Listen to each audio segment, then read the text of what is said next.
여호와의 크고 두려운 날이 다가온다. 한국 하나님이 어떻게 할 것인가 한 제목으로 여러분과 함께 은혜 나누고자 합니다. 지난주에 메시지를 전하고 난 다음에 많은 분들이 은혜도 받으셨지만 어떤 분들은 또 우려도 많이 해주셨어요. 혹시 한국에 대해서 너무 좀 극단적으로 이야기한 것 아니냐, 성경에 있느냐, 잘못 전하면 목사님 책임지실 거냐, 그런 이야기들이 많았습니다. 물론 그 책임은 제가 져야 됩니다. 그래서 그 부분은 제가 제일 염려하는 바입니다. 그래서 오늘은 그 부분에 대해서 좀 더 메시지를 전하고자 합니다. 요한계시록 7장 보겠습니다.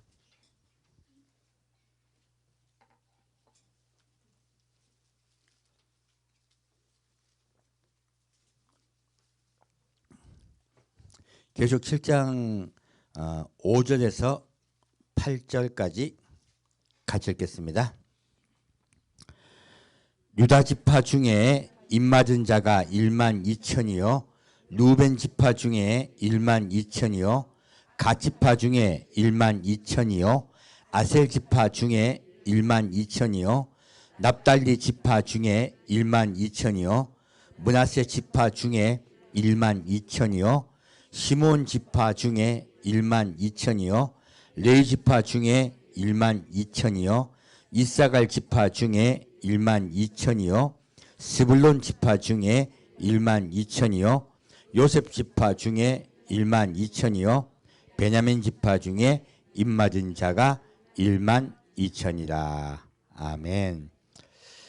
지금 우리 한국 교회 지금 그 14만 4천인에 대해서 집중적으로 메시지를 전하는 교회는 아마 우리 교회밖에 없을 거예요.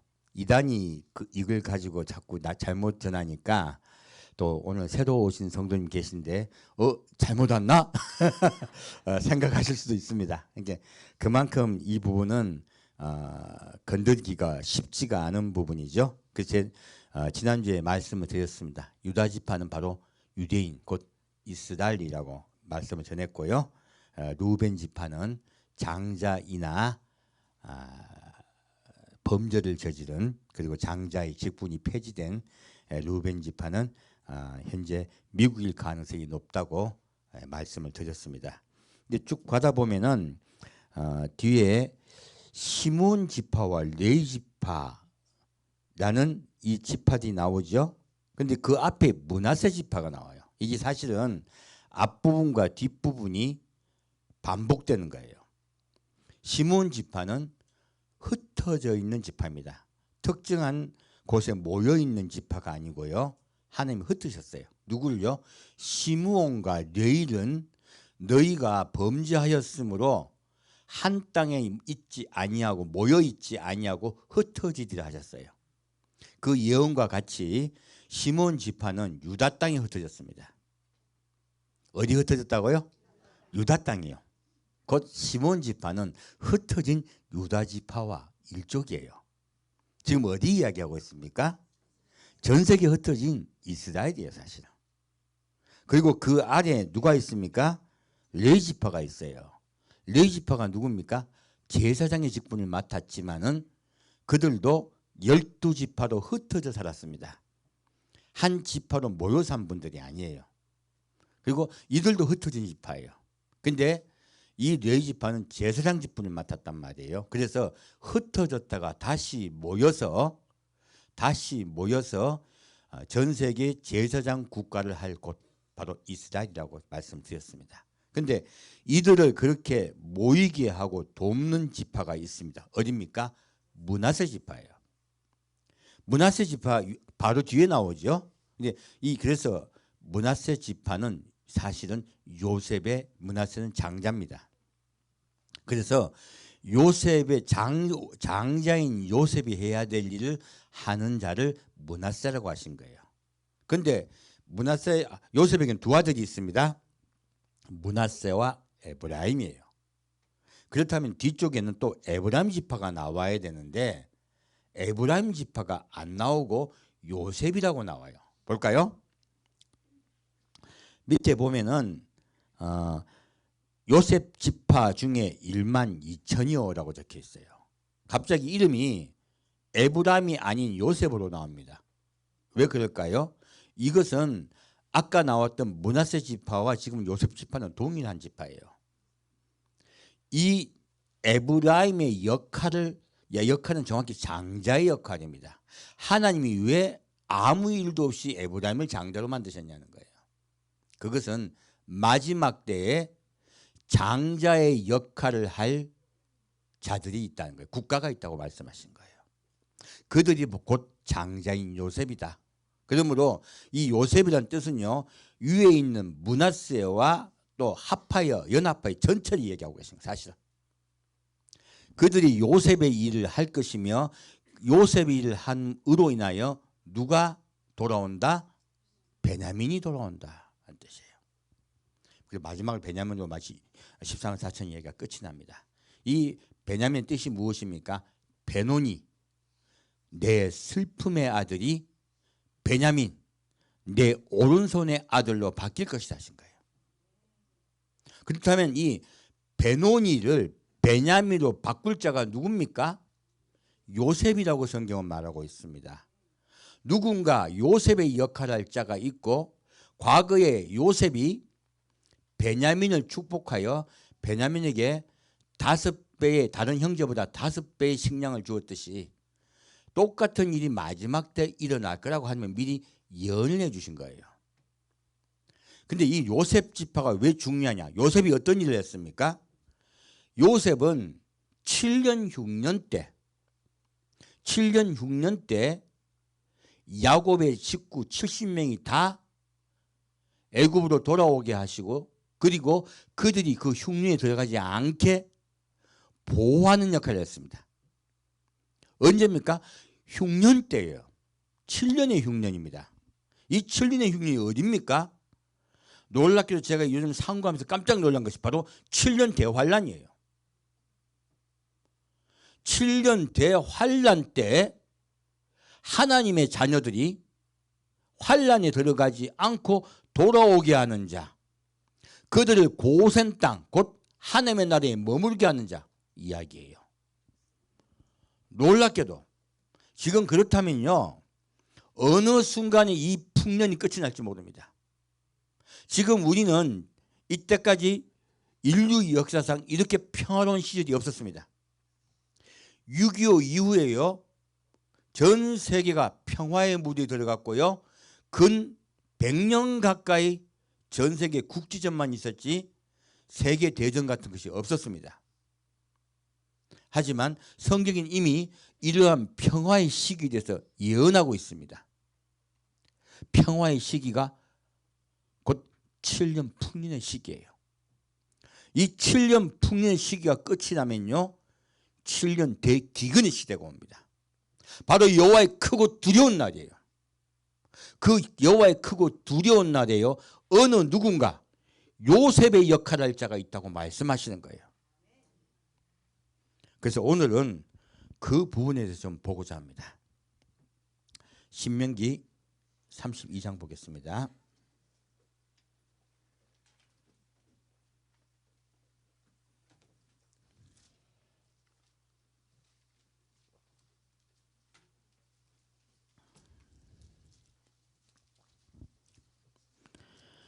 신명기 32장 7절입니다.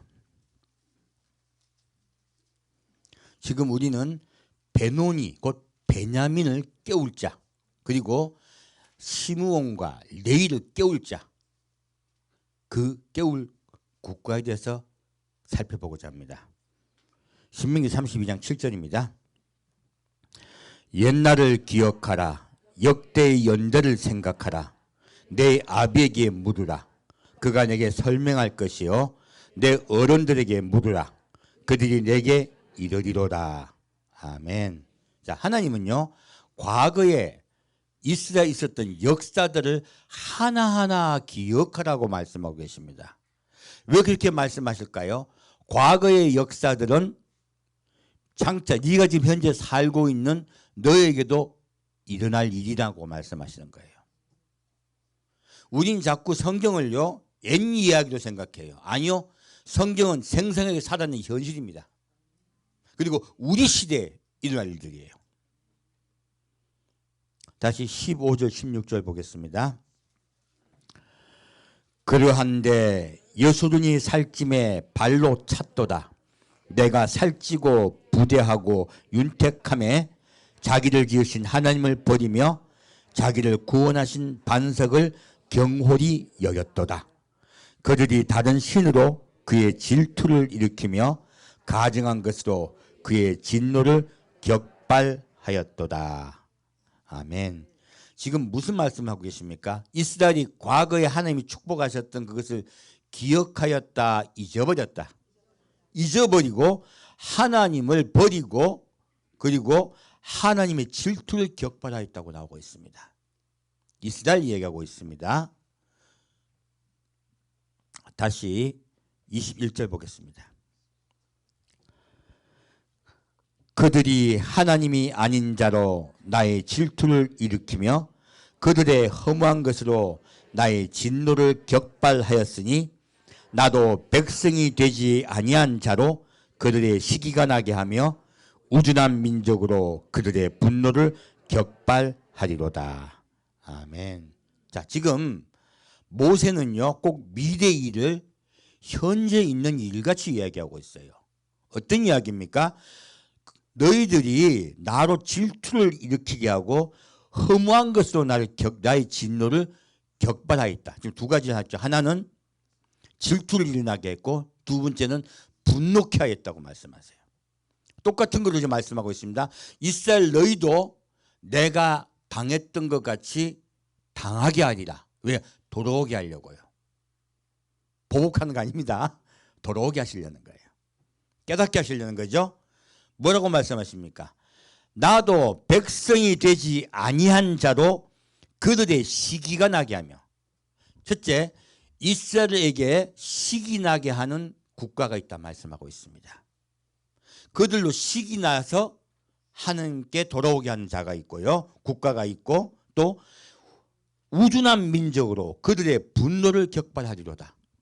자, 하나님을 멸시하는 국가를 세워서 그들이 이스라엘 공격하게 하여 이스라엘이 분노하게 할 것이라는 거예요. 두 가지 국가를 하나님은 말씀하고 있습니다. 마지막 때 이야기를 모세는 예언을 해가고 있는 것입니다. 이 예언은요 우리 때 일어날 것입니다. 다시 이제 그러면 그 국가가 어디냐 하는 부분에서 많이 논란이 있었잖아요. 자, 이 부분 좀 보겠습니다. 이사야 55장입니다. 드디어 저는 이제 국뽕을 제대로 맞았나.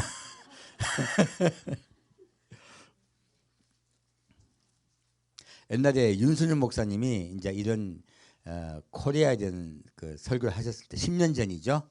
제가 그걸 듣다가 듣기는 좋은데 믿을 수 없다 해서 한국이 무슨 이스라엘과 연결이 된다고 이렇게 그 뭐라고 양념을 치나 하고 제가 좀 그 뭐라 그러죠? 반신반의했던 두고 보자 생각을 했었습니다. 그리고 제가 성경을 자꾸 보다 보니까 이상하게 자꾸 코리아가 나오는 거예요. 이상하다 이상하다 해서 저도 보다 보다가 결국은 그렇게 자 1절과 3절 같이 읽겠습니다. 너희 목마른 자들아 물로 나오라. 돈 없는 자도 오라. 너희는 와서 사 먹되 돈 없이 값 없이 와서 포도주와 젖을 사라. 너희가 어찌하여 양식 아닌 것을 위하여 은을 달아주며 배부르게 못할 것을 위하여 수고하느냐. 나를 청종하라. 그리하면 너희가 좋은 것을 먹을 것이며 너희 마음이 기름진 것으로 즐거움을 얻으리라. 너희는 귀를 기울이고 내게 나와 들으라. 그리하면 너희 영혼이 살리라. 내가 너희에게 영원한 언약을 세우리니 곧 다윗에게 허락한 확실한 은혜니라. 아멘. 지금 하나님은요 이사야서에 마지막 때 이스라엘에 대해서 예언하고 계세요. 그런데 뭐라고 말씀하십니까? 목마른 자들아 물로 나와라.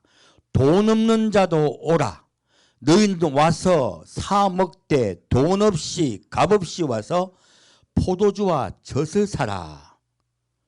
놀랍게도요, 너희는 목마르고 돈이 없어가지고요 포도주와 젖을 못 산대요. 근데 내가 너에게 줄 테니까 값없이 와서 사라고 말씀하고 계세요. 그러면 여기 말씀으로 말씀드립니다. 누군가 파는 자가 있다는 뜻이에요. 그래야 사 먹을 거 아니에요. 너희들이 지금 나를 버렸고 하나님 예수를 전혀 믿고 있지 않다. 예수를 믿지 않는 것은 하나님을 저버린 것이다 하실 거예요.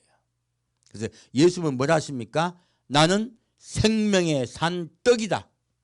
내게로 와서 먹고 마시라 말씀하세요. 나는 너희의 생명의 물이라고 말씀하세요. 두 가지를 말씀하시죠. 나는 생명의 산 떡이요. 그리고 생명의 물이라고 말씀하세요. 그 예수님을 이스라엘 백성은 모르고 있습니다. 그들은 예수님을 버렸어요. 근데 하나님 뭐라 하십니까? 사 먹어라. 그냥 먹어라. 사 먹어라. 누군가 팔자가 있다고 말씀하시는 거예요. 다시 내게 나오라 하면서요. 그러면 어떻게 되리라? 너희는 귀를 기울이고, 첫 번째 뭘 해야 돼요? 귀를 기울여야 돼요. 두 번째요, 나와야 돼요. 그리고 들어야 됩니다. 그리하면 너희 영혼이 살리라. 믿음은 들음에서 납니다. 내가 너희에게 영원한 언약을 세우니, 그렇게 하면이에요. 그렇게 하면 너희에게 영원한 언약을 세우리니 곧 다윗에게 허락한 확실한 은혜니라. 이렇게 말씀하세요.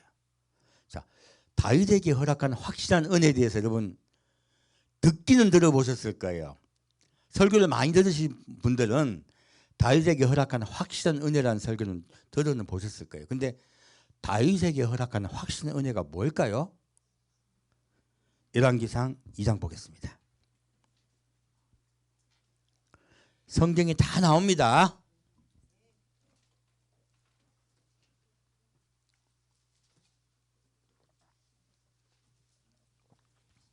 열왕기상 2장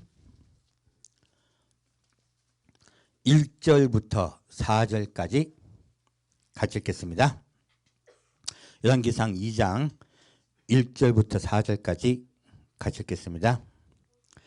다윗이 죽을 날이 임박함에 그 아들 솔로몬에게 명하여 가로되 내가 이제 세상 모든 사람의 가는 길로 가게 되었노니 너는 힘써 대장부가 되고 내 하나님 여호와의 명을 지켜 그 길로 행하여 그 법률과 계명과 율례와 증거를 모세의 율법에 기록된 대로 지키라. 그리하면 내가 무엇을 하든지 어디로 가든지 형통할지라. 여호와께서 내 일에 대하여 말씀하시기를 만일 내 자손이 그 길을 삼가 마음을 다하고 성품을 다하여 진실이 내 앞에서 행하면 이스라엘 왕위에 오를 사람이 내게서 끊어지지 아니하리라 하신 말씀을 확실히 이루게 하시리라. 아멘. 자, 다윗의 마지막 예언에 다윗에게 허락한 확실한 은혜가 무엇인가가 나와 있습니다. 자, 보겠습니다. 뭐라고 합니까? 나는 이제 죽게 되었다 하죠. 그러므로 솔로몬에게 이제 말해요. 내 하나님 여호와의 명을 지켜 그 길로 행하여 그 법률과 계명과 율례와 증거를 모세의 율법에 기록된 대로 지키라. 첫째, 듣고, 두 번째는 그 길로 행하여 지키라 말하고 있어요. 그리하면 내가 무엇을 하든지 어디로 가든지 형통할지라. 이것은 솔로몬에게 주는 축복이에요. 그러면 이 축복은 다윗에게 허락한 확실한 은혜가 아닙니다. 다윗에게 허락한 확실한 은혜는 뒤에 나와요. 무엇이? 사절 보겠습니다. 여호와께서 내 일에 대하여, 누구에 대하여? 내 일에, 곧 다윗의 일이죠. 내 일에 대하여 말씀하시기를 만일 내 자손이 그 길을 삼가 마음을 다하고 성품을 다하여 진실이 내 앞에서 행하면 이스라엘 왕위에 오를 사람이 내게서 끊어지지 아니하리라 하신 말씀을 확실히 이루게 하시리라. 아멘. 자, 이것이 바로 다윗에게 허락한 확실한 은혜입니다. 무슨 뜻일까요? 자, 내 자손이에요. 그러므로 지금 이때 내 자손은요, 아주 오랜 시간 우리 시대 이야기입니다. 내 자손이 그 길을 삼가 마음을 다하고 성품을 다하여 진실이 내 앞에서 행하면 무엇입니까? 하나님이 하신 말씀을 따라서 행하여 살면이에요. 자, 말씀을 듣는 게 중요하다, 행하며 사는 게 중요하다. 첫째는 듣고 마음에 새기고 두 번째는 그 길을 가며 행해야 되는 것이에요. 그렇게 살면 어떤 일이 일어난다? 이스라엘 왕위에 오를 사람이 내게서 끊어지지 아니하리라. 자, 무엇입니까? 이스라엘 왕이 오를 사람이 누굽니까? 예수님이세요. 이때 왕이 오를 예수는 십자가에 못 박히신 예수가 아니에요. 왕이 돼서 이 땅을 다스리러 오시는 영광의 예수예요. 그 영광의 예수가 내게서 끊어지지 아니하리라. 무엇입니까? 내 후손에게서 나올 것이다 하신 말씀을 확실히 이루게 하시리라. 이 다윗의 마지막 예언은요, 솔로몬에게 한 예언이 아니고 이스라엘 민족에게요, 예수님이 장차 오셔서 온 세상을 다스리게 할 수 있는 것은 너희들이 회개하여 하나님께 돌아와야만이 예수님이 이 땅에 왕권을 가지고 와서 전 세계를 친히 다스릴 것이다 라고 말씀하신 거예요. 지금 이 말씀과 어디가 연결됩니까? 다니엘서에 뭐라고 나옵니까? 기름 부음 받은 자가 끊어질 것이며 라고 했어요. 지금은 기름 부음 받은 자가 곧 왕권을 행사할 그분께서 끊어지실 때예요. 끊어졌던 그 예수님의 왕권이요, 너희들이 회개하여 완전히 하나님의 길로 행하면 이어질 것이다 하신 거예요. 끊어진 것이 이어지는 날이 올 것이라고 말씀하고 계신 거예요. 이것이 바로 다윗에게 허락한 확실한 은혜입니다. 놀랍게도 정확히 연결되죠. 그래서 성경은요, 과거의 다윗의 시대, 그리고 지금 이사야의 시대, 또 전혀 다르다 함께 연결된다. 예, 다니엘의 시대 다 같이 연결됩니다. 그리고 우리 시대까지 하나로 연결되어 있습니다. 그래서 아까 뭐라고 말하고 있습니까? 너희는 역사를 배우라. 그리고 그 역사를 통하여 교훈을 배우라고 말씀하고 있습니다. 자, 그러면 이제 이사야 55장을 다시 가겠습니다.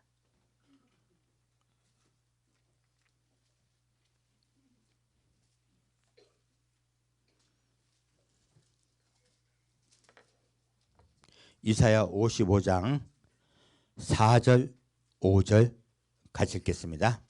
이사야 55장 4절 5절 같이 읽겠습니다. 내가 그를 만민에게 증거로 세웠고 만민의 인도자와 명령자를 삼았었나니 내가 알지 못하는 나라를 부를 것이며 너를 알지 못하는 나라가 내게 달려올 것은 나 여호와 내 하나님 곧 이스라엘의 거룩한 자를 인함이니라. 내가 너를 영원롭게 하였느니라. 아멘.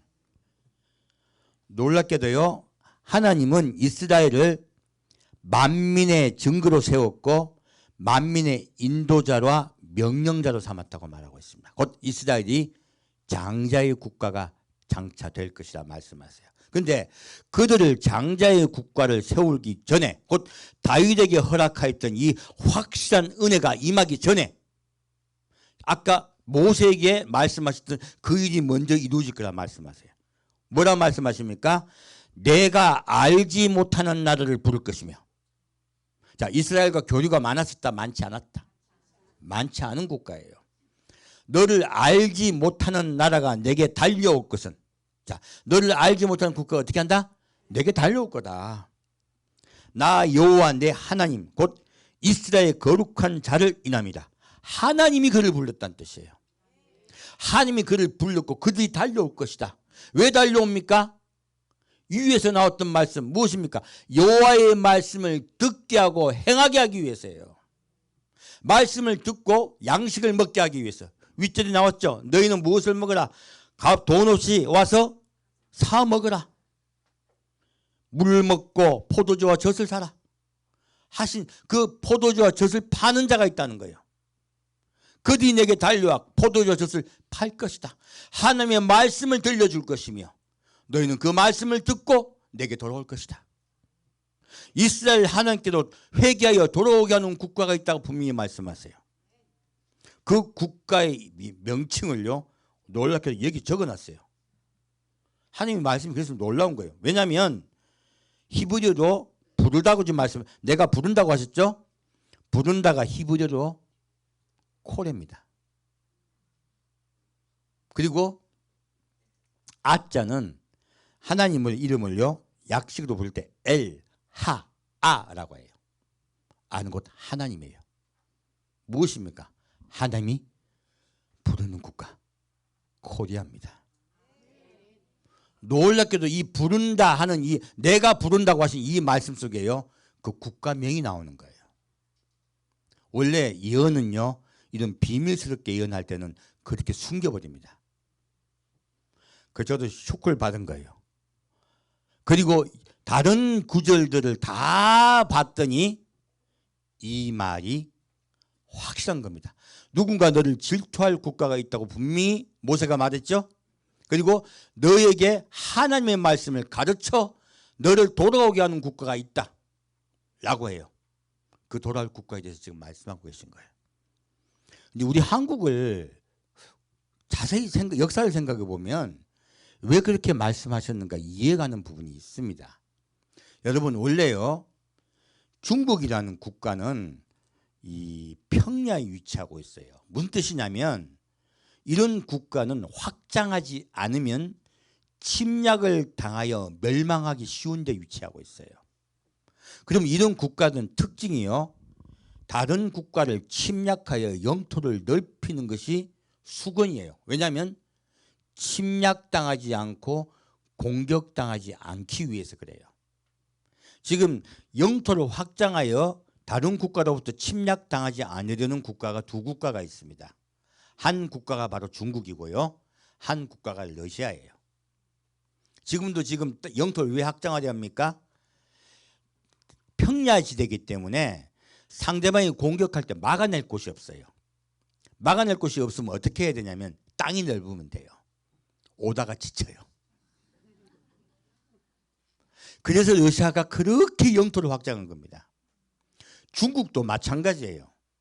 중국은요 처절하게 공격을 당하고 처절하게 망한 국가입니다. 그래서요 중국의 왕조가 생기면요 중국의 왕조는 항상 통일만 되면요 이웃 국가를 침략했어요. 왜? 침략당하지 않으려고요. 그래서 중국 주변의 국가 중에 생존한 국가가 딱 한 국가밖에 없습니다. 한국밖에 없어요. 어떤 분은 월남 이야기를 할 거예요. 근데 이 월남은요 중국과 유도가 달라요. 가령 수도가 장안이라든지 지금 베이징이잖아요. 베이징이나 장안하고 한국은 같은 유도에 위치하고 있습니다. 이거는요 공격을 바로 당하기 쉬운 위치에 있다는 뜻이에요. 그러므로 한국은 주요 공격 대상 국가예요. 베트남은 중국 침략할 일 있습니까 없습니까? 일도 없습니다. 올라올 일이 없어요.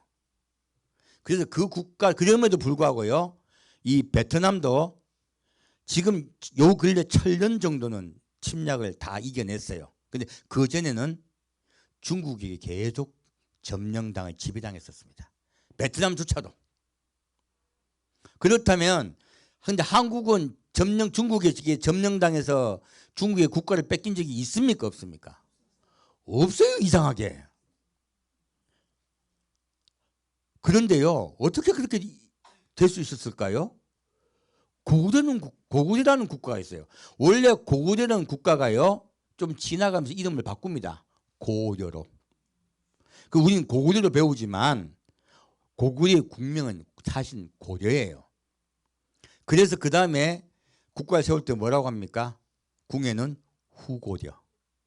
다시 왕건이 무슨 국가도 세웁니까? 고려. 그러면 중국 사람 입장에서는요, 고려는 멸망당하지 않은 거예요. 계속 있는 거예요. 이 고려라는 국가가 멸망당하지 계속 있었던 이유가 어떻게 될까요? 놀랍게도 중국이 그렇게 수도 없이 침략을 했음에도 불구하고 이상하게 살아남아요. 뭐 안시성에서 안시성주가 막아낸다든지 을지문득이 막아낸다든지 우리 수없는 얘기를 들었잖아요. 그리고 최근에는 이제 고려 거란 전쟁에서 보니까 또 결국은 막아내잖아요. 이렇게 수도 없는 침략을 막아내는 일들이 있었습니다. 근데 뭐라고 많은 분들이 댓글에 말씀하시냐면 후 3년 반에 전 세계가 적그리스도의 침략에 의해서 단일 국가가 될 텐데 한국이 어떻게 살아남냐는 거예요. 근데요, 놀랍게도 그런 일이 과거도 있었습니다. 바로 몽고가 전 세계를 지배했을 때죠. 온 유럽이 다 침략다 다 멸망당했습니다. 우리 한국 몽고하고 가깝습니까? 뭡니까? 가깝죠. 근데 몽고에서 한국을 침략해서 점령을 하려고 했는데요, 우리 고려가 28년 동안이나 항거합니다. 안 망해요. 물론 중국도 다 쫓겨났지만 남중국까지 합하면 42년 걸렸습니다. 근데 영토가 넓어서 그런 거고요. 고려는 멸망당하지 않았었어요. 첫 번째 침략을 해왔을 때는 고려가 침략해 오자마자 항복했습니다. 항복. 그러니까 그때 1차 침략 때 장수가 살리타예요. 그래서 이제 과도하게 조건을 걸고 고려의 특징이 있습니다. 그 특징이 뭐냐면 우리 한국의 특징인데요. 항복하면 끝난 것 같죠? 돌아가면 취소. 아니 역사가 그래요. 역사가. 그 고려 거란정쟁 때도요. 1차 때 우리 화폐 하나 돼. 강동 육주소 그리고 싹 받아 먹고요. 그리고 다시 또 입을 닦았죠. 그래서 2차 침략하잖아요. 2차 침략했을 때는 뭐랍니까? 항복할게요. 입주할게요. 돌아가요. 돌아가면 또 입주합니까? 안 합니까?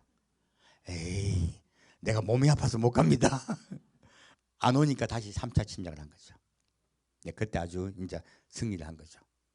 지금요, 항상 고려나 우리 한국은 특징이요. 항복한다고 입으로 합니다. 입으로. 실제로 항복을 안 해요. 지금 그렇게 가고 나니까 몽고가 화가 났어요. 그래서 다시 살리타이가 2차 침략을 합니다. 그때 이미 저기 강화도로 다 도망갔어요. 다 도망갔는데 살리타이가 화가 나 쳐들어와 가지고요. 저기 광주를 공격하다 경기도 광주를 공격하다가 그 심각한 저기 저항에 부딪혀요. 그러니까 야, 여기 피해서 가자. 가는데 저기 용인에 가면 먹을 게 많다고 합니다. 그러니까 그래 거기 가자. 용인으로 내려와요. 근데 용인에요 한 400m 정도밖에 안 되는 조그만 텃밭 같은 구릉지가 있습니다.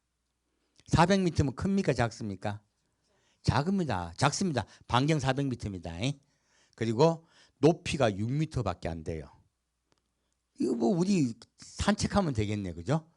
높이가 6m밖에 안 되는 조그만 구릉지가 있어요. 거기에 그걸 처인성이라고 합니다. 성도 아니에요, 사실. 이제 거기를 몇 명 거기 숨어가지고 저항한다니까 살리타이가 야, 그 쓸어버리자. 그리고 이제 공격을 해요. 근데 거기에서 누군가가 숨어가지고 활을 쫙 당기고 살리타를 맞춰 죽여버립니다. 그래서 그 사람 이름을 그 장군 이름을 김윤후라고 합니다. 김윤우 장군은 자기가 안 맞췄다고 하면서 자기와 같이 싸웠던 군인들을 다 그 천민의 신분에서요 그 승격시켜줘요. 굉장히 그 의로운 분이에요. 근데 이 김윤우 장군이 어떤 신분이냐면 스님이세요. 그런데요 제목이 스님입니다. 그 당시에는 그 절도 그 사유지를 많이 갖고 있었기 때문에 도적이 많았을 때이기 때문에 그 절 아래에요 스님이라는 명칭을 가진 절을 지키는 자들이 있었습니다. 요즘으로 말하면 보디가드예요. 절 보디가드예요. 절을 지키던 사람이 이제 국가를 자기 절 지키던 것 같이 국가를 지키겠다고 나온 거예요. 이분 그 국가 병사 아닙니다. 일개 개인이에요. 이때 살리타이가 사망함으로 몽고는 전통적으로요 최고 지도자가 죽으면 다 철수합니다. 그 몽고의 2차 침략은 이상하게 막아내요. 이렇게 한 명의 화살로 몽고 기병 전체를 물리칩니다. 이런 일들이 계속 있어요. 그리고 5차 침공 때는 이 김윤우가 직접 충주산성에서 전쟁에 승리합니다. 세계 전사에 있을 수 없는 일이에요. 세계 전사에 몽고의 최고 지도자 장군이 사망한 사건은 한국에서만 있었습니다. 코리아에서만 있었어요. 지금 이야기 왜 하냐 말씀드리냐면 자 마지막에 적그리스도가요 전 세계를 지배할 겁니다. 근데 한국도요 항복이라고 할 것 같아요. 그리고 잠깐 넘어가는데 진짜 항복한다 항복하지 않는다. 마음으로는 복속하지 않습니다. 청나라 때 항복합니다 하고 삼두구고래 했어요. 인조가. 그 조선이 청나라한테 복속합니까? 계속 공격하려고 난리칩니까? 끝까지 조선 저항합니다. 효종 때까지. 끝까지 청나라를 다시 공격하려고 해요. 우리 한국 사람의 마음에는요 가장 중요한 게 있는데 하나는 뭐냐면 저항심이에요. 절대로 꺾이지 않는 저항심이에요. 자유에 대한 자유를 지키려는 그런 저항심이 강해요. 그래서 한국이 민주화가 된 거예요. 전 세계 유일하게 한국만 민주화됐죠. 그건 우리 국민이 갖고 있는 고유의 저항심이에요. 그런 일이 한국에 일어날 겁니다. 근데 놀라운 일이 있어요. 한국이 항복을 할 때요. 이제 몽고가 어떻게 한국이 아무리 공격을 해도 고려가 항복을 안 하니까 그 보급로를 끊어버려요. 강화도로 가는. 굶어 죽게 생긴 거야. 그러자 할 수 없이 항복을 하러 태자가 출발해서 갑니다. 중국 향해 가고 있는데 중국에 놀랍게도요. 그때 황제였던 중국의 몽고의 황제였던 황제가 죽어요. 갑자기. 항복할 대상자가 없어진 거예요. 그래서 할 수 없이 어디를 가야 되냐. 두 명이요. 누가 최고가 될 것이냐고 싸우고 있었어요. 쿠데타를 열어서 누구를 갖다가 황제를 만들 것이 최고 지도자를 만들 것이냐 이걸 뽑아야 되는데 이걸 아리크 부케를 합니다. 이때 이 회의에 가야 되는데 이 회의에 가면 그 사람을 찬성하는 거예요. 근데 그 당시에 쿠빌라이가 훨씬 세력이 약했습니다. 대부분의 몽고인들은 몽케칸을 지지했어요. 근데 여기서 놀라운 일이 납니다. 많은 분들이 추측을 해요. 기록이 없어. 태자가 머리를 썼다. 태자가 모험을 했다. 아니 거리가 짧아갔다. 아니다. 거리가 더 먼데 갔다. 말들이 많아요.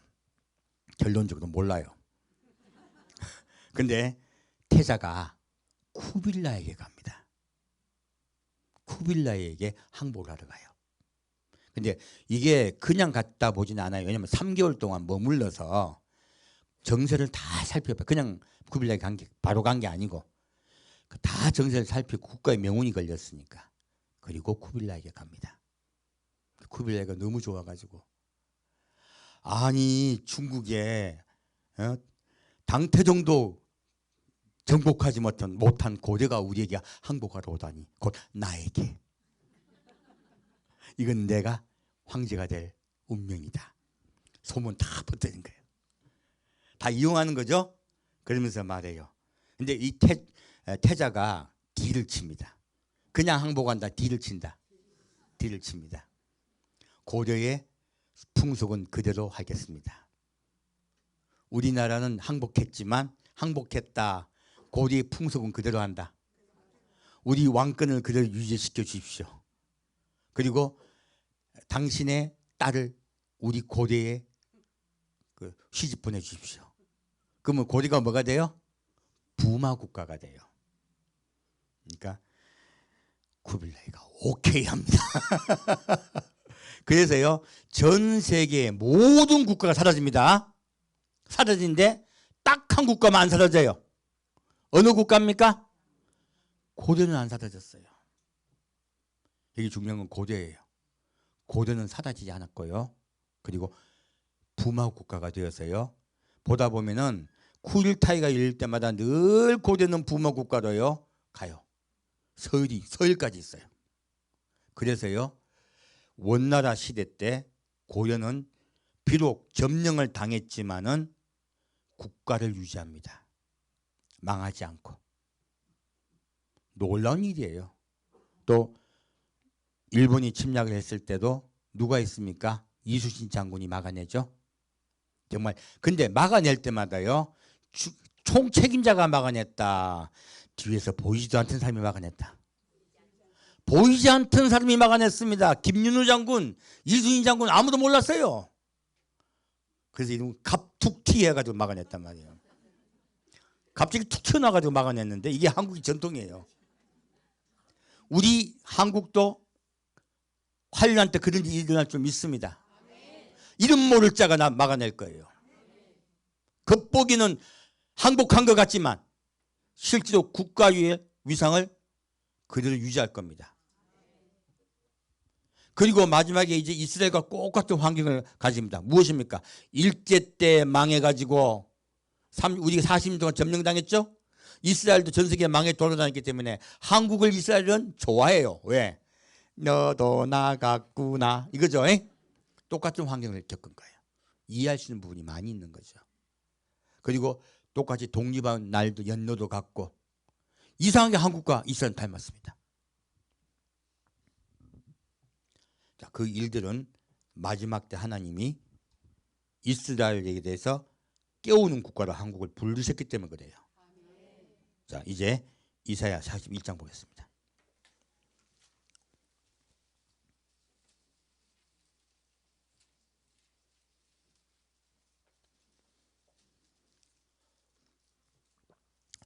제가 잠깐 재밌는 얘기 하나 말씀드릴게요. 이분이 눈 많이 왔죠? 저희 집이 전원주택이거든요. 근데 제가 뭣도 모르고 눈이 많이 온 저녁에 차를 몰고 저희 집 주차장에다가 차를 딱 주차했어요.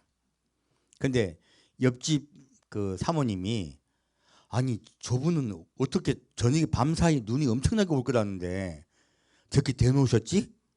어떻게 빠져나오려고? 그분은 자기 차를 자기 직장에 놓고 오셨대요. 근데 제가 똑똑했다 멍청했다. 멍청하게 주차장에 덕 대놓은 거예요. 근데 밤새 눈이 엄청나게 오더라고요. 그래서 이걸 어떡하지? 그러다가 에이 뭐 저는 성격이 좀 몰라서 낙천적입니다. 그래서 좀 낙천적으로 자다가 아침에 깨가지고 목요일 아침에 이제 교회 가려고 하는데 하나님이 근데 누가 막 뭘 써는 소리가 나요. 그래서 도와줘야 되나. 근데 몸은 힘이 없지. 그래서 제가 육체적 노동을 거의 안 해봐가지고 팔을 잘 못 쓰거든요. 그래서 가려고 하는데 하나님이 나가지 마라 하시더라고. 그래서 이제 안 나가고 이제 이제 주일 준비만 했어요. 설교 준비하고 다 뭐 찬양곡 준비하고 그리고 하다 보니까 11시 가까이 됐더라고요. 나가라 하시더라고. 정장 입고. 그 정장 입고 내려갔어요. 갔더니요, 누군가 천사가 와서 우리 집 앞 주차장까지 눈을 다 쳐놓은 거예요. 아니 우리 집은요 약간 저 대도의 옆이가 아니고 옆이야 옆. 대로 잠깐 올라와야 돼요. 올라와야 되고 살짝 올라오는 길이기 때문에 개인이 썰어야 됩니다. 누가 쓸면 안 돼요. 쓸 수가 없어요. 거기는 남의 집 앞이야. 근데 저희 집까지 거기 오는데 한 10m가 넘어요. 근데 그 많은 눈을 다 쳐놓은 거야. 그 아침에. 그 저는 이제 차가 나가려고 한 입구 있잖아요. 여기 한 1m 정도만 한 10분 정도 치웠어요. 그것도 저희 집에 이제 눈 치우는 제습기가 없어가지고 여러분 이제 쓰레받기 있잖아요. 그걸로 장난치듯이 치우고 나오면서 누가 천사지 도대체? 그러고 이렇게 나오는데 이제 저희 집에서 이렇게 큰 도로로 이제 앞에 있는 데까지 한 몇십 미터 돼요. 그 뒤로 이렇게 올라가 가지고 딱 올라가려고 하는데 저 앞에 차가 서 가지고요. 제가 못 지나가게 막아놓고 두 분이 눈을 치우고 있는 거예요. 그 제가 놀래가지고 가가지고 뭐 하고 계세요? 그러니까 여기 눈이 너무 많이 와서 집찬데도 못 올라가는 거예요. 그래서 3시간 동안 눈을 치고 계시대요. 저희 집 앞에는 맨천사가 눈을 실컷 채워주시고 나가는 길까지 다 채워줘가지고 제가 쓱 나갔거든요. 근데 또 도로 쪽에도 눈이 너무 많으니까요. 거기 또 어떤 천사가 오셔가지고 3시간 동안 눈을 치우고 있는 거예요. 눈을 치우고 있는데 딱 앞에 보니까 큰 바퀴 자국이 있어요. 그래가지고 이 바퀴 자국은 뭐예요? 누군가가 내려간 건데 그러니까 큰 트럭이 눈하고 관계는 큰 트럭이 발자취를 남기고 내려갔대요. 그래서 눈 이제 다 치웠으니까 우리도 못 올라가서 차를 옆으로 살짝 주차하려고 지금 하고 있대요. 주차하고 나면 내려가 보시래. 근데 내려갈 수 있을까요? 그러는데 밑에 뒤에 트럭 조그만 그 봉고 트럭이 2개 올라오고 있더라고요. 근데 둘 다 딜 그러더니 못 올라오고 다 백하고 있는 거예요. 제가 황당해가지고 아이고 잠깐 뭐 있으면 갈 수 있을 겁니다. 왜? 하나님이 하시는 거예요. 이게 말이 됩니까? 누가 그 아침에 우리 집 앞까지 눈을 치워주고 누가 그 앞에 지금 대로에 눈 많아가지고 찾지 못 다니니까 그 눈을 다 쳐줍니까? 그러니까 나중에 시에서 치울 때까지 기다려 주시죠. 그러니까 하는 말이 언제 여기까지 오겠어요? 그분들이 피했을 때 제가 내려가는데요. 저희 이제 차 밑에 있죠. 약한 그 눈 소리 있죠. 기리 가면서 그 소리 들어가면서 내려왔습니다. 무사히 내려와서 타이어도 스노 타이어로 바꿨어요. 자, 사람이 한다. 하나님의 능력이다. 고려라는 나라가 멸망당하지 않은 것, 그리고 임진왜란 때 한국이 멸망당하지 않은 것이요, 바로 하나님의 능력입니다. 사람이 하는 것이 아닙니다. 그래서 아무리 중국이 한국을 침략해서 자기 나라로 만들려고 했지만 만들질 못했어요. 몇천 년 동안. 그런 일들이 우리나라에 있을 것입니다. 자, 이사야 41장 1절과 4절 같이 읽겠습니다. 섬들아 내 앞에 잠잠하라. 민족들아 힘을 새롭게 하라. 가까이 나아오라. 그리하고 말하라. 우리가 가까이 하여 서로 변론하자.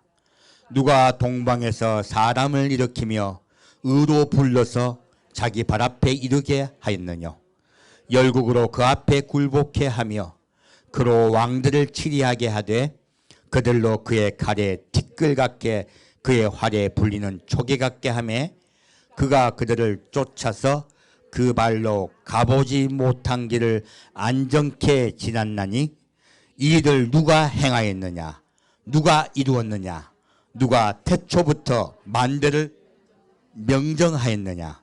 나 여호와라. 태초에도 나요 나중에 있을 자도 내가 곧 그니라. 아멘. 놀랍게 이사 41장을요 자꾸 고데스를 비유했다고 얘기하는 목사님들이 많아요. 예언은요 1차 예언이 있고 2차 예언이 있습니다. 자, 예수님이 예루살렘 성전이 돌 하나도 돌 위에 남기지 않고 무너뜨리우리라 말씀하셨던 것이 1차로는 이루어집니다. 언제입니까? 티투스가 공격해서 AD 70내 에덴성은 완전히 멸망당합니다. 그 성전도 다 무너져요. 그래서 이때 이루어졌다고들 이야기해요. 아니요, 이때 이루어진 게 아닙니다. 왜냐하면 그 이루어진 것 같아 보이지만 하나님은요 이런 일이 장차 있을 것이라고 미리 보여주세요. 미리 보여주셔서 마지막 때 깨닫게 하려는 거예요. 왜 그때 예언이 이루어진 게 아니라고 말씀드리냐면 멸망에 가증한 것이 거룩한 곳에 섰습니까? 선 적이 없습니까? 선 적이 없습니다. 그러므로 그때 예언은 이루어진 적이 없어요. 예수님 전에 있었던 그 피 뿌리는 그 사건은 관계없는 거죠.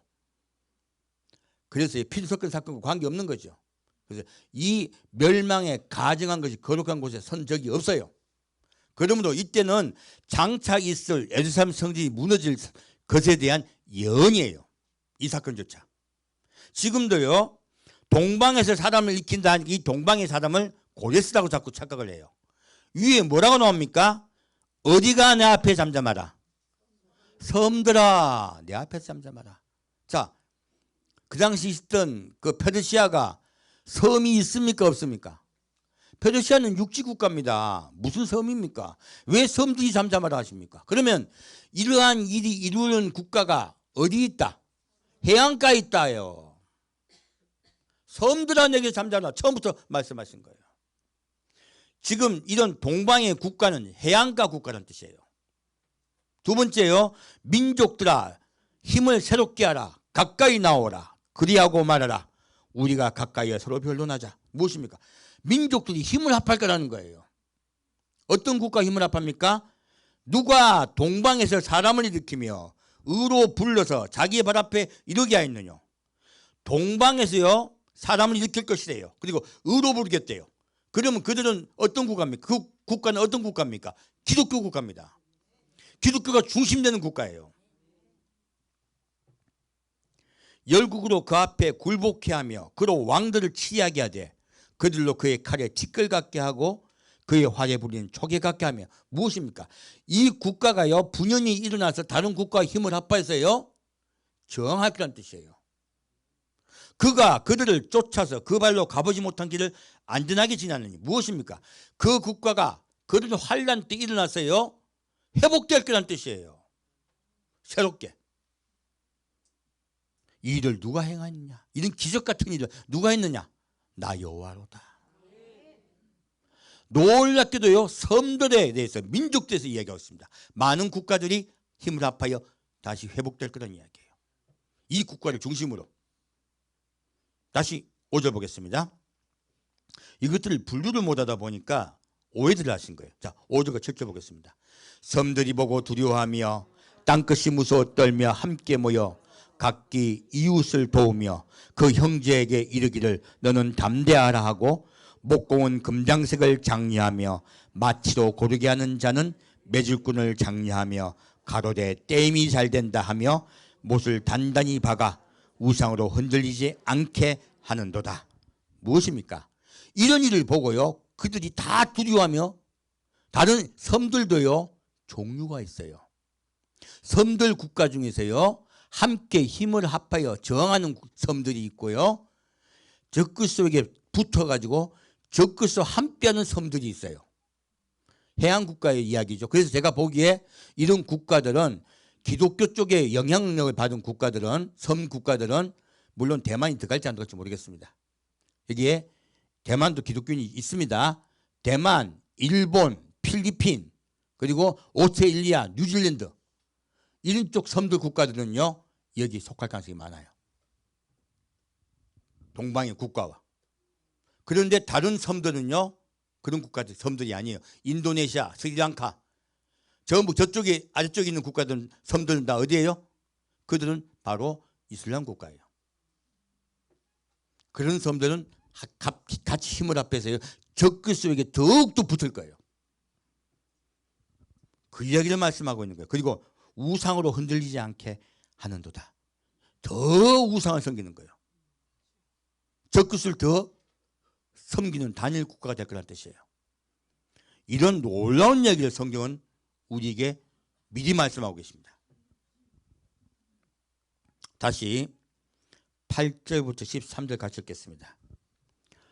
그러나 나의 종도 이스라엘아, 나의 택한 야곱아, 나의 벗 아브라함의 자손아, 내가 땅끝에서부터 너를 붙들며 땅 모퉁이에서부터 너를 부르고 내게 이르기를 너는 나의 종이라, 내가 너를 택하고 실어 버리지 아니하였다 하였노라. 두려워 말라, 내가 너와 함께함이니라. 놀라지 말라, 나는 내 하나님이 됨이니라. 내가 너를 굳세게 하리라. 참으로 너를 도와주리라. 참으로 나의 의로운 오른손으로 너를 붙들리라. 보라, 내게 노하던 자들이 수치와 욕을 당할 것이요 너와 다투는 자들이 아무것도 아닌 것 같이 될 것이며 멸망할 것이라. 내가 찾아도 너와 싸우던 자들을 만나지 못할 것이요 너를 치는 자들은 아무것도 아닌 것 같이 허무한 것 같이 되리니 이는 나 여호와 너희 하나님이 내 오른손을 붙들고 내게 이르기를 두려워 말라, 내가 너를 도우리라 할 것입니다. 아멘. 자, 이스라엘에게 말씀하세요. 택한 이스라엘아, 뭐라고 말씀하십니까? 내가 너를 붙들어서요 무엇되겠다? 내 의로운 오른손으로 너를 도우리라. 자, 이 말씀이 바로 무엇입니까? 베노니가 베냐민이 되는 거예요. 내 오른손의 아들 베노니가 베냐민으로 바뀌는 역사가 일어나는 거예요. 이스라엘이 죽어갑니다. 라헬이 죽어가요. 내 슬픔의 아들이 내 오른손의 아들로 바뀌어요. 베노니가 태어난 베노니가 베냐민으로 바뀝니다. 놀랍게도 성경은요 그 예언을 미리 창세기에 말씀하신 거예요. 그리고 지금 막 이것으로 설명하고 계십니다. 자꾸 무엇이 나옵니까? 오른손 이야기가 나오는 거예요. 우리 늘 기도하던 내 의로운 오른손으로 붙들리라 하신 말씀이 알고 봤더니 누구 대해서 한 이야기예요? 이스라엘 베노니에게 하신 말씀이세요. 내가 너를 베냐민으로 바꿀 거야. 너를 도울 거야. 자, 다시 14절 16절 같이 읽겠습니다. 지렁이 같은 너 야곱아, 너 이스라엘 사람들아, 두려워 말라. 나 여호와가 말하노니 내가 너를 도울 것이라. 내 구속자는 이스라엘의 거룩한 자니라. 보라, 내가 너로 이가 날카로운 새 타작 기계를 삼으리니 내가 산들을 쳐서 부스러기를 만들 것이며 작은 산들로 기갑게 할 것이라. 내가 그들을 까부른 즉 바람이 그것을 날리겠고 회리바람이 그것을 흩어버릴 것이로되 너는 여호와로 인하여 즐거워하겠고 이스라엘 거룩한 자로 인하여 자랑하리라. 아멘. 자, 지렁이 같은 야곱이라고 말해요. 이 지렁이 욕하는 겁니까? 힘이 없다는 뜻입니까? 힘이 없어 밟힐 것 같은 너 야곱아, 내가 너를 도우리라. 내가 너를 도와서 그들을 물리치리라. 그리고 새 타작 기계로 삼아서 그들을 물리치리라. 그리고 작은 산들과 큰 산들을 다 평탄케 하리라. 주의 길을 예비하라. 주의 길을 평탄케 하라. 바로 주의 길을 예비하며 평탄케 하여 내가 이 땅에 오게 하리라.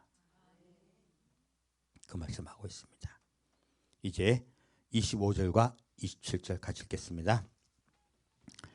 내가 한 사람을 일으켜 북방에서 오게 하며 네 이름을 부르는 자를 해돋는 곳에서 오게 하였나니 그가 이르러 방백들을 회산물같이 토기장이의 진흙을 밟음같이 밟을 것이니 누가 처음부터 이 일을 우리에게 고하여 알게 하였느냐? 누가 이전부터 우리에게 고하여 이가 옳다고 말하게 하였느냐? 능히 고하는 자도 없고 보이는 자도 없고 너희 말을 듣는 자도 없도다. 내가 비로소 시온에 이르기를 너희는 보라, 그들을 보라 하였노라. 내가 기쁜 소식 전할 자를 예루살렘에 주리라. 아멘. 놀랍게도 지금 이스라엘에게 너희가 승리할 거라고 말씀하시고 나의 길을 예비할 거라고 말씀하세요. 그럼 아직 예수님 오셨습니까? 아직 안 오셨습니까? 아직 안 오셨어요. 근데 한 사람을 어디서 일으켜요? 북방에서 오게 해요. 북방은요, 이스라엘을 공격한 루트입니다. 그 공격할 때 그 루트, 이건 이 북방에서 온다는 것은 이스라엘을 점령한 적그리스 국가가 오는 방향으로 그들을 치러 온다는 뜻이에요. 사실은 오게 하면 내 이름을 어떤 자요? 부르는 자를 해돋는 곳에서 오게 하였나니. 자, 여호와의 이름을 부른 자가 누굽니까? 코리에 하나님의 이름을 부른 자예요. 반대로 얘기하면 하나님의 부른 자죠. 부른 자를 어디서 오게 한다? 해돋는 곳에서 오게 한다. 동쪽에서 오게 할 것이다. 놀랍게도 하나님은 반복했어요. 한국이 말씀하고 계신데 이 말씀은 후 3년 반의 후반이에요. 사실은 후 3년 반도 전반보다 후반부예요. 그들을 오게 하여 너희를 살리게 도와주게 할 것이라는 거예요. 자, 27절 같이 읽겠습니다. 내가 비로소 시온에 이르기를 너희는 보라, 그들을 보라 하였노라. 내가 기쁜 소식 전할 자를 예루살렘에 주리라. 아멘. 자, 어떤 자가 있다? 이스라엘에게 기쁜 소식 전할 자가 있다. 내가 그들을 불러 너희들 깨우고 회개케 만들고 너희 국가를 회복하게 할 것이다. 너희는 일어나서 내 길을 예비하라. 평탄케 하라. 내가 이 땅의 왕으로 다시 올 것이다. 다윗에게 허락한 확실한 은혜가 이 땅에 임할 것이다. 이렇게 말씀하고 계십니다. 이제 요엘서 2장으로 오늘 메시지 마치겠습니다. 성경 말씀을 자세히 보았더니 계속 동방 이야기죠. 동쪽 이야기죠. 이스라엘 시기할 국가가 있다고 분명히 말씀하시면서 그 국가에 대해서 동방 동쪽 국가 얘기하시고요. 결국은 뭐 나옵니까? 부르는 자, 하는 여호와가 부른 자, 코리아란 말까지 나온 거예요. 다시 요엘서 2장 보겠습니다. 오늘 요엘서 2장으로 메시지 마치겠습니다. 요엘서 2장 15절에서 17절까지입니다. 요엘서 2장 15절에서 17절 같이 읽겠습니다. 너희는 시온에서 나팔을 불어 거룩한 금식일을 정하고 성회를 선고하고 백성을 모아 그 회를 거룩해 하고 장로를 모으며 소와 젖 먹는 자를 모으며 신랑을 그 방에서 나오게 하며 신부도 그 골방에서 나오게 하고 여호와께 수종드는 제사장들은 낭실과 단 사이에서 울며 이르기를 여호와여 주의 백성을 긍휼히 여기소서. 주의 기업으로 욕되게 하여 열국들로 그들을 관할하지 못하게 하옵소서. 어찌하여 이방인으로 그들의 하나님이 어디 있느뇨 말하게 하겠나이까 할지어다. 아멘. 이스라엘이 하나님 뭐라 하십니까? 너희는 다 나와라. 신랑이고 신부고 다 필요 없다. 다 회개하라는 거예요. 한 명도 빠짐없이 회개하라. 이스라엘 회개시킨 자가 있다고 말씀하셨습니다. 시기하여. 그렇다면요, 먼저 한국이 먼저 회개할 겁니다. 뭐 우리가 잘나서 그런다고요? 아니요. 하나님께 회개할게요. 하나님이 기적을 일으키세요. 누군가 눈을 썰어가지고 집 앞까지 깨끗하게 해주시고 길을 열어주세요. 누군가 길을 열고 내려가게 하세요. 아무 차도 못 내려갔는데 우리 동네에서요 한 차도 못 내려갔어요. 근데 누가 내려갔습니까? 띨띨이 차가 내려갔습니다. 한 미리 예비하심으로. 그런 일이 한국에 일어날 것입니다. 언제요? 회개할 때요. 한국에 대회개 운동이 일어날 것입니다. 그리고 그들이 여호와께 돌아갈 때 하나님이 한국 국가를 다시 회복시킬 것입니다. 그 일로 인하여 이스라엘이 놀라고 시기하여 여호와께 돌아올 것입니다. 놀랍게 성경은 놀라운 말을 우리에게 하고 전하고 계신 거예요. 이제 30절과 32절까지 같이 읽겠습니다. 내가 이적을 하늘과 땅에 베풀리니 곧 피와 불과 연기구름이라. 여호와의 크고 두려운 날이 이르기 전에 해가 어두워지고 달이 빛빛같이 변하려니와 누구든지 여호와 이름을 부르는 자는 구원을 얻으리니 이는 나 여호와의 말대로 시온산과 예루살렘에서 피할 자가 있을 것이며 남은 자 중에 나 여호와의 부름을 받을 자가 있을 것임이니라. 아멘. 하나님이 온 세상에 이적을 베풀 것입니다. 그 이적은요, 피와 불과 연기 기중이에요. 심판입니다. 그 하나님의 심판에 한국이 회개함으로 여호와께 돌아와 마지막에 여호와의 일을 할 것입니다. 무엇입니까? 이스라엘 깨울 것입니다. 이스라엘 시기나게 하여 그들이 여호와께 돌아오게 할 것입니다. 누구든지 여호와 이름을 부르는 자는 구원을 얻으니. 아까 계속 무엇 나옵니까? 내가 불렀다. 그들이 나를 부를 것이다. 여호와를 부르는 자는 두 국가입니다. 첫째 국가는 한국이요, 두 번째 국가는 이스라엘입니다.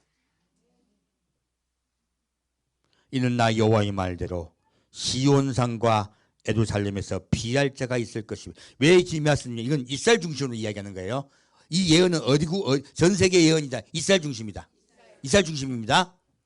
여기서 시온산과, 시온산은 무엇입니까? 이스라엘 하나님의 말씀을 선포하는 것이죠. 그래서 이 시온산은 휴거되는 이야기를 하고 있습니다. 바로 하나님의 나라예요. 그래서 여호와의 전이 베풀어지는 곳이죠. 장막을 치는 곳이죠. 바로 휴거자를 이야기하고 있습니다. 먼저 휴거됐으면 제가 전하고 있으니까 다 이해하실 거예요. 그리고 어디서 피할 자? 예루살렘이요. 이 예루살렘은 멸망에 가증한 것이 거룩한 곳에 선 것을 보거든 산으로 피하라. 이스라엘 백성이 산으로 피할 것입니다. 그 말씀 믿고 예루살렘에서 피할 자도 있다는 것이에요. 그리고 남은 자 중에요. 남은 자 중에 또 시온산과 예루살렘에서 피하지 못하고 남은 자들이 있죠. 남은 자 중에 나 여호와의 부름을 받을 자가 있을 것입니다. 놀랍게도요, 남은 자 중에 어떤 자가 있다? 부름을 받을 자가 있다. 코레아 먼저 부를 것이고 다시 이스라엘 부를 것입니다. 내가 너를 부를 것이다. 남은 자 중에서. 놀랍게도 계속 오늘 주제는 무엇입니까? 부르는 자예요. 놀랍게도 한국 코리아가 괜히 지어진 게 아닙니다. 여호와께서 부르는 국가라고 말씀하신 거예요. 그래서 전 3년반 후 3년반까지 다 이야기하고 있습니다. 피할 자, 그리고 그 후에 남은 자들, 그 남은 자도 내가 다시 부를 것이다. 이것은 회개가 전제가 되어야 됩니다. 우리 먼저 복음을 우리 한국 땅에도 끝까지 전합시다.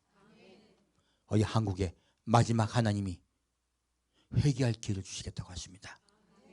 회개하면 후 3년 반에 다시 한국을 회복시킬 것입니다. 이것은 이 일은 제가 분명히 보장을 합니다. 무엇입니까? 666표를 받으라 하는 그 사건 때문에 일어날 것입니다. 한국도 이스라엘도 마찬가지예요. 거기에 저항이 일어날 것입니다. 한국 사람의 DNA는요, 그러한 폭압에 저항하는 정신이 있어요. 우리 국민 한 명 한 명의 DNA는요, 절대로 공권력에 굴복하지 않는 DNA가 있습니다. 그러한 666표를 받으라 하고, 그리고 적그리스도를 섬기라고 할 때요, 풍년이 일어날 것입니다. 그리 먼저 일어나고, 그리고 이스라엘도 따라갈 것도 저는 이 말씀으로 전합니다. 우리 한국 땅을 주님께서 왜 사랑하시겠습니까?